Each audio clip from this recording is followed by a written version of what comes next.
السلام علیکم دوستو، کیسے ہو آپ سب؟ میں ہوں اریج اور آپ ہیں اس وقت میرے یوٹیوب چینل اریج شاہ ناولز پہ۔ آئی نو آج سنڈے ہے اور آج ایپیسوڈ نہیں آنی تھی، لیکن اریج دے سکتی ہے تو سب سے پہلے وجہ بتا دوں آج کے سرپرائز ایپیسوڈ کی۔ تو میرے چینل کو دیکھو 9,000 سبسکرائبرز کمپلیٹ ہو چکے ہیں اور میں بہت خوش ہوں، اور جب اریج خوش ہوتی ہے تب وہ اپنے پیارے پیارے ریڈرز کو سرپرائز ایپیسوڈ دیتی ہے۔ تو یس، آپ کے لیے لائی ہوں سرپرائز ایپیسوڈ جو کہ ہے جانچ کی قسط نمبر 87، اور یہ قسط تھوڑی سی لانگ ہے، آپ لوگ مانو یا نہ مانو، لیکن میں نے آج تھوڑی لمبی ایپیسوڈ لکھی تھی کیونکہ وہ سین کمپلیٹ کرنا تھا میں نے، تو باقی باتیں بعد میں، پہلے ہم ایپیسوڈ ریڈ کر لیتے ہیں کیونکہ 11:28 ہو چکے ہیں اور 12 بجے سے پہلے میں نے پوسٹ کرنی ہے۔ تو لیٹس اسٹارٹ۔ جانے عشقم قسط نمبر 87، تحریر اریج شاہ، سرپرائز ایپیسوڈ۔ الگ الگ نیوز چینل سے فون آنا شروع ہو چکے تھے، وہ ایک ایک چیز کو کنٹرول کرنے کی کوشش کر رہا تھا۔ ایسے میں وہ فنکشن سے نکل کر سیدھا ہر نیوز چینل کے ڈائریکٹر سے بات کرنے میں لگ گیا تھا۔ جتنا ہو سکے وہ اس نیوز کو کنٹرول کرنے کے لیے کہہ رہا تھا، لیکن اتنی بڑی خبر کو کوئی بھی چینل کنٹرول کرنے کو تیار ہی نہ تھا۔ بہت عرصے کے بعد ایسی گرما گرم خبر ملی تھی جس سے ان کے چینلز کو بہت فائدہ ہو سکتا تھا۔ تو ایسے میں کوئی بے وقوف ہی ہوگا جو ایسی خبر کو سامنے نہ لائے۔ مکرش ہر ممکن کوشش کر رہا تھا، لیکن پھر بھی زیادہ کنٹرول نہیں کر پایا۔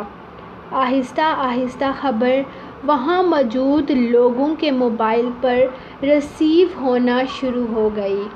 اس نے فوراً فنکشن ختم ہونے کا اعلان کر دیا تھا۔ میڈیا والے ان کے گھر تک آ چکے تھے، جبکہ دادا جان کے کانوں میں بھی یہ خبر پہنچ چکی تھی، اور ایسے میں جو نیوز چینل یہ خبر سب سے زیادہ پھیلا کر ان کے لیے خطرہ پیدا کر رہا تھا، اس نے فنکشن ختم کرنے کا اعلان کرنے کے بعد فوراً اس طرف جانے کا فیصلہ کیا تھا۔ دادا جان نے اس سے کئی بار پوچھنے کی کوشش کی کہ وہ اتنی جلد بازی میں فنکشن ختم کیوں کر رہا ہے، کیونکہ یہ فنکشن رات 12 بجے سے پہلے ختم نہیں ہونے والا تھا۔ تو ایسے میں یہ اعلان دادا جان کو پریشان کر گیا تھا، اور پھر مہربان شاہ کے فون پر آنے والی نوٹیفیکیشن نے باقی کسر پوری کر دی۔ انہوں نے دادا جان کو سمجھایا کہ مکرش نے فنکشن ختم ہونے کا اعلان کیوں کروایا ہے، وہ کمرے میں چل کر پوری بات بتائیں گے، اور پھر ایسا ہی ہوا۔ وہ تیزی سے اندر داخل ہوتا، بنا آگے پیچھے دیکھے سیدھے ڈائریکٹر کے آفس میں جا رہا تھا۔ اس نیوز چینل پر ہر ایک ایڈیٹنگ اسی کے کہنے پر کی جاتی تھی، اور اس وقت وہی اس کا سب سے بڑا دشمن نکل رہا تھا۔ وہ سیدھا اس کے سر پر سوار ہوا تھا۔ تمہاری ہمت کیسے ہوئی میرے خاندان کی خبر اپنے نیوز چینل پر اس طرح سے چھاپنے کی؟ وہ فوراً اس کے گریبان تک پہنچتا، اسے ایک لمحے میں اپنے سامنے کھڑا کر چکا تھا۔ اس کا ہاتھ اس کی گردن پر اتنا تنگ تھا کہ اگر وہ ذرا سا بھی زور لگاتا تو شاید وہ ڈائریکٹر اپنی زندگی سے ہاتھ دھو بیٹھتا۔ مکرش صاحب، یہ صحیح طریقہ نہیں ہے، آپ ہم سے اس طرح سے بات نہیں کر سکتے، آپ آرام سے بیٹھ کر بات کریں، ہم آپ کو آپ کے ہر سوال کا جواب دیں گے۔ آپ ایک باحیثیت پرسنالٹی ہیں، آپ کو زیب نہیں دیتا کہ آپ اس طرح کسی کے گریبان کو پکڑ کر اس کی توہین کریں۔ ڈائریکٹر نے بڑی مشکل سے اپنے الفاظ ادا کیے تھے۔ جب اگلے ہی لمحے مکرش سارا لحاظ ایک طرف رکھتا، اپنے پیچھے سے گن نکالتا، اس کے سر پر تان چکا تھا۔ وہ ایک ہی دھکے سے واپس کرسی پر بیٹھ گیا تھا اور اب وہ اس کے سامنے بیٹھا بری طرح سے کانپ رہا تھا۔ موت سامنے کھڑی ہو تو ہر طرح کی عقل نکل جاتی ہے، اس میں کوئی شک نہ تھا۔ مجھے اخلاقیات مت سکھا، بول یہ نیوز بند ہوگی یا نہیں۔ اس کی پستول اس کی کمپٹی پر تھی، جبکہ وہ اپنی جان کو خطرے میں دیکھ اچھا خاصا بوکھلا گیا تھا۔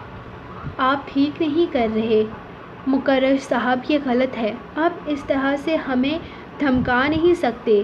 وہ پریشانی سے پسینہ صاف کرتا ڈرتے ہوئے بولا تھا، جبکہ مکرش نے اگلے ہی لمحے گن لوڈ کرتے ہوئے سامنے رکھے ڈیکوریشن پیس پر گولی چلا دی تھی، جو چکنا چور ہو گیا تھا۔ وہ گھبرا کر واپس اٹھنے لگا، لیکن مکرش کا دھکا اسے واپس بیٹھنے پر مجبور کر گیا تھا۔ اگر تم نہیں چاہتے کہ یہ خبر تمہاری زندگی کی آخری خبر ثابت ہو تو ابھی کے ابھی اس خبر کو ہر چینل سے بند کروا دو، ورنہ تم اپنی زندگی سے ہاتھ دھو بیٹھو گے۔ وہ اسے دھمکی دیتا موبائل فون اس کے قریب کر چکا تھا۔ اس کے لیے اتنا ہی دھمکانا کافی ثابت ہوا تھا۔ وہ کانپتے ہاتھوں سے جلدی سے اپنا موبائل اٹھاتا ہر نیوز چینل کو فون کرنے لگا تھا، اور اس کے حکم کے مطابق تھوڑی ہی دیر میں ہر چینل سے یہ خبر غائب ہونے لگی تھی۔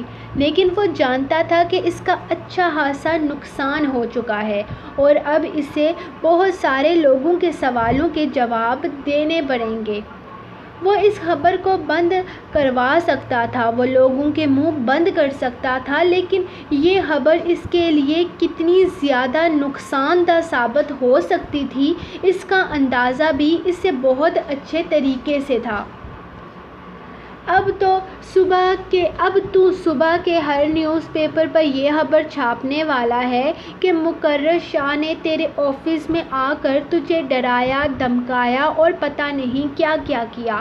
اب تو مجھ پر اتنے سارے الزام لگانے والا ہے تو کل کے نیوز پیپر پر تو اپنے قتل کی خبر چھاپ دینا، کیونکہ اب میں یہاں تک آ گیا ہوں تو یہ بھی کر دیتا ہوں۔ ویسے بھی کل میری اچھی خاصی بدنامی ہوگی تو پوری طرح سے تیرا کام کر کے جاتا ہوں۔ وہ اسے گھورتے ہوئے بول رہا تھا، جس پر اس نے ڈر کر فوراً میں سر ہلا دیا تھا۔ نہیں، ایسا نہیں ہوگا، پلیز آپ اس بات کو یہیں ختم کر دیں۔ میں بھی اس خبر پر اور کوئی ایشو نہیں اٹھاؤں گا، یہ خبر یہیں پر ختم کر دی جائے گی، پلیز آپ یہاں سے تشریف لے جائیں۔ اس نے اپنی بات ختم کرنے کے لیے اس کے سامنے ہاتھ جوڑ دیے تھے۔ ٹھیک ہے، تم کہتے ہو تو میں تم پر یقین کر لیتا ہوں، لیکن آج کے بعد اگر تمہارے اس نیوز چینل پر یا تم سے جڑے کسی بھی نیوز چینل پر میری فیملی کے خلاف ایک بھی بات اٹھی تو میں اس نیوز چینل کو دنیا سے ہٹا دوں گا، اور اس کو دنیا سے ہٹانے سے پہلے میں تجھے دنیا سے ہٹاؤں گا۔ سید مکرش شاہ کو اچھے انسان کی طرح رہنا پسند ہے، اسی لیے بہتر ہے کہ اس کے اندر کے برے انسان کو مت جگاؤ، ورنہ نقصان تمہارا ہوگا۔ وہ آہستہ سے اس کا کندھا تھپ تھپاتا اس کے قریب سے اٹھ کر نکل گیا تھا، جبکہ وہ آدمی سکون کا سانس لیتا اپنے چہرے سے پسینہ صاف کرنے لگا۔ اس نے اپنی موت کو شاید بہت قریب سے دیکھ لیا تھا، جس وجہ سے اس کا سارا جسم کانپ رہا تھا۔ دادا جان، ایک دفعہ میری بات تو سن لیں۔ وہ ان کے کمرے کے باہر کھڑا تھا، جبکہ دادا جان اس کی شکل تک دیکھنے سے انکار کر دیا تھا۔ ان کا لاڈلا پوتا ان کے ساتھ ایسا کر سکتا تھا، یہ تو انہوں نے کبھی سوچا بھی نہیں تھا۔ اس کی خواہش کی خاطر وہ اس کی شادی اپنے ہی خاندانی نوکر کی بیٹی سے کر رہے تھے۔ صرف اس لیے کیونکہ وہ زرشے کو پسند کرتا تھا، اس سے شادی کرنا چاہتا تھا۔ وہ کب اس کی خواہش کے راستے میں آ رہے تھے، کب انہوں نے اسے کہا تھا کہ وہ اس کی خواہش کو پورا نہیں کریں گے۔ وہ ان پر یقین تو کرتا، اپنے دل کی بات تو بتاتا، وہ کبھی بھی اپنے پوتوں کی خواہش کو ٹال نہیں سکتے تھے۔ ایک وقت تھا جب انہوں نے مہربان شاہ کی خواہش کو ٹال دیا تھا اور پھر اس کا انجام انہوں نے بھگتا تھا۔ اپنی پوتی سے دور ہو کر وہ اب تک اپنی پوتی سے دور تھے، اس کے دل میں اپنے لیے جگہ نہیں بنا پائے تھے۔ وہ دل کھول کر اسے اپنے سینے سے نہیں لگا سکتے تھے، اس سے باتیں نہیں کر سکتے تھے۔ مہربان شاہ کی محبت قبول نہ کر کے وہ آج تک پچھتاتے تھے۔ وہ کسی کی محبت کے دشمن نہیں تھے، وہ اپنے پوتے کی خوشی کے لیے ہر حد پار کرنے کو تیار تھے، لیکن ان کا پوتا بھی تو ان پر اعتبار کرتا۔ اس نے ایسا قدم کیوں اٹھایا تھا؟ اس نے ایک لڑکی سے زبردستی نکاح کر کے اس کے پورے خاندان کو بے عزت کر دیا تھا۔ یہ خبر تھوڑی دیر کے لیے ہر نیوز چینل پر چلی تھی، لیکن چلی تو تھی، جگہ جگہ ان کے خاندان کا نام لیا جا رہا تھا، ان کا نام خراب کیا جا رہا تھا۔ سب مہمان چلے گئے تھے، کسی نے ان سے کچھ نہیں کہا تھا، لیکن ان کی آنکھوں میں سوالات تو وہ پڑ چکے تھے۔ آج انہیں اتنی شرمندگی اٹھانی پڑی تھی اپنے سب سے قابل پوتے کی وجہ سے۔ زراور اب تک سر جھکائے ان کی باتیں سن رہا تھا۔ وہ صحیح کہہ رہے تھے، وہ غلط نہیں تھے، لیکن وہ کیا کرتا؟ وہ محبت کے ہاتھوں مجبور ہو چکا تھا۔ اسے ڈر تھا کہ کہیں وہ زرشے کو کھو نہ دے، جس کی وجہ سے اس نے یہ قدم اٹھایا تھا، لیکن اب وہ اپنے اس قدم پر پچھتا رہا تھا۔ لیکن جو بات اسے سمجھ میں نہیں آ رہی تھی وہ یہ تھی کہ اس کا موبائل کہاں غائب ہو گیا تھا۔ اس کے موبائل پر ساری چیزیں نیوز چینل تک کیسے پہنچی تھی؟ جعفر تو خاموشی سے اپنی بیوی اور بیٹی کو لے کر گھر سے چلا گیا تھا۔ یہاں کیا ہوا تھا انہیں کچھ بھی سمجھ نہ آیا، لیکن اس کے جانے پر دادا جان نے بس اتنا کہا تھا کہ وہ گھر جا کر زرشے سے کوئی سوال نہیں کریں گے، اس کا انصاف وہ خود کریں گے، کیونکہ اس سارے معاملے میں وہ بالکل بے قصور ہے۔ جبکہ جعفر اکبر خان کچھ بھی نہیں بولا تھا، چپ چاپ وہاں سے گھر چلا گیا تھا، لیکن اس کی آنکھوں میں وہ سوال پڑ چکے تھے۔ ان کے پوتے نے ان کی بیٹی کے ساتھ زبردستی کی تھی، اس کے ساتھ زبردستی نکاح کیا تھا۔ وہ اپنی بیٹی سے بہت سارے سوال کرنا چاہتے تھے، لیکن دادا جان کو یقین تھا کہ وہ ان کی بات کا مان ضرور رکھیں گے۔ زراور نے دادا جان سے بات کرنے کی بہت کوشش کی تھی، لیکن وہ اس سے بات کرنے کو تیار نہیں تھے۔ ہر نیوز چینل پر چلنے والی خبر کچھ دیر میں بند ہو چکی تھی۔ وہ سمجھ چکا تھا کہ مکرش اسی لیے گھر پر موجود نہیں ہے۔ ہر کوئی اپنی اپنی جگہ پریشان تھا۔ اس کا موبائل اب تک اسے نہیں ملا تھا۔ یہ خبر ان کے پورے خاندان میں پھیل چکی تھی۔ پہلے ہی لوگ زرشے کے بارے میں عجیب طرح کی باتیں کر رہے تھے، اب تو انہیں باقاعدہ ایک وجہ مل گئی تھی اس معصوم پر انگلیاں اٹھانے کی۔ دادا جان نے اب تک کوئی فیصلہ نہیں کیا تھا، لیکن ایک بات تو اسے سمجھ میں آ گئی تھی کہ دادا جان اس کا چہرہ دیکھنے کے روادار نہیں ہیں۔ صبح مہندی کی رسم ادا ہونی تھی اور پرسوں بارات، اور ایسے میں دادا جان کی ناراضگی اسے بہت پریشان کر رہی تھی۔ اسے کچھ بھی سمجھ نہیں آ رہا تھا وہ کیا کرے، سب کچھ اتنا مشکل کیسے ہو گیا تھا۔ وہ اپنی شادی کو لے کر اتنا زیادہ خوش تھا کہ انتہا نہیں۔ اور جیسے ہر خوشی مند پڑ گئی تھی۔ وہ خاموشی سے اپنے کمرے میں بیٹھا مکرش کے واپس آنے کا انتظار کر رہا تھا، کیونکہ اب وہی کچھ کر سکتا تھا۔ وہ اپنی ہی سوچ میں ڈوبا ہوا تھا جب ملازم نے آ کر بتایا کہ دادا جان سب گھر والوں کو باہر ہال میں بلا رہے ہیں۔ وہ فوراً اٹھتا باہر نکل گیا تھا۔ وہ نیچے آیا تو سب لوگ وہاں پہلے سے موجود تھے۔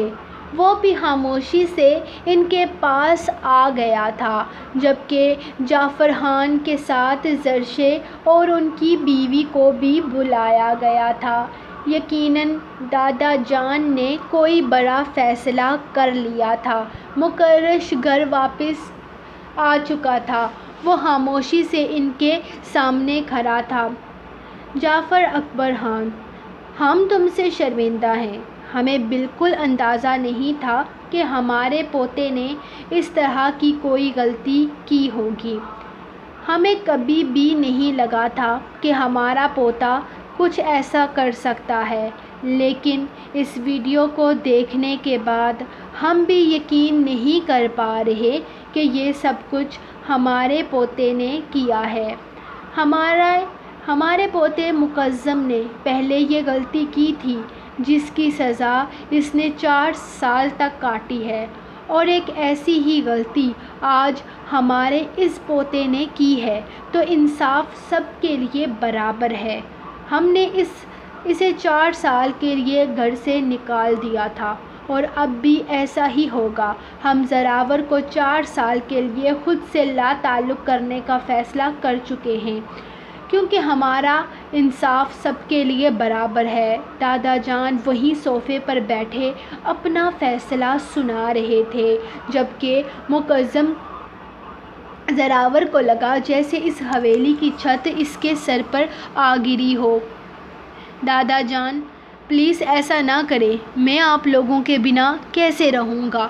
وہ فوراً ان کے قدموں میں بیٹھ کر ان سے التجا کرنے لگا تھا، جبکہ دادا جان چہرہ پھیر چکے تھے۔ ان کی نظر میں اس غلطی کی کوئی معافی نہیں تھی۔ جعفر اکبر خان، ہم تم سے بس ایک سوال کرنا چاہتے ہیں، کیا تم اب بھی اپنی بیٹی کی شادی ہمارے پوتے سے کرنا چاہو گے؟ اور اگر تمہارا جواب انکار ہے تو زراور ابھی اور اسی وقت تمہاری بیٹی کو طلاق دے گا۔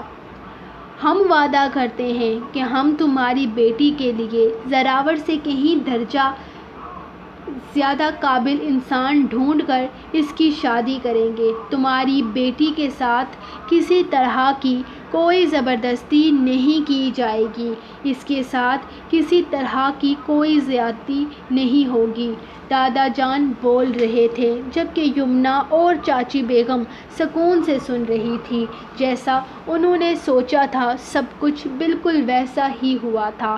اب فیصلہ زرشے کے ہاتھ میں نہیں بلکہ جعفر اکبر خان کے ہاتھ میں تھا کہ وہ اپنی بیٹی کا کیا فیصلہ کرتا ہے، جبکہ جس نفرت سے وہ زراور کو دیکھ رہا تھا، مطلب صاف تھا کہ وہ اسے آسانی سے ایسے انسان کے ساتھ اپنی بیٹی کی زندگی برباد کرنے کے حق میں نہیں تھا۔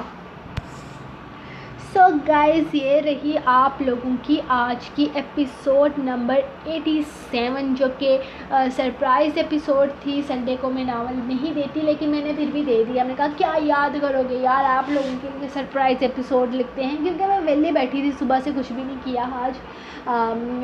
میری جو بیسٹ فرینڈ ہے اس کے گھر والے بہت ظالم ہو گئے ہیں، اور وہ اسے بہت فنکشن کی وجہ سے وہ بہت زیادہ مصروف ہے، تو اس سے میری بات ہی نہیں ہو سکی سارا دن۔ تو یار بڑے بورنگ دن گزرے ہیں میرے اس کے فنکشنز کی وجہ سے۔ تو شکر ہے اب وہ واپس آ گئی ہے، تو اب انشاءاللہ میں پھر سے مصروف ہو جاؤں گی، کیونکہ مجھے ہر بات اسے بتانی ہوتی ہے۔ تو انشاءاللہ ملیں گے آپ کو نیکسٹ ایپیسوڈ میں کل۔ تب تک کے لیے اپنی رائٹر کو دیں اجازت، دعاؤں میں یاد رکھیں، لائک کریں، کمنٹ کریں، شیئر کریں، جو کرنا ہے کریں، لیکن چینل کو سبسکرائب کریں، کیونکہ آج کا یہ جو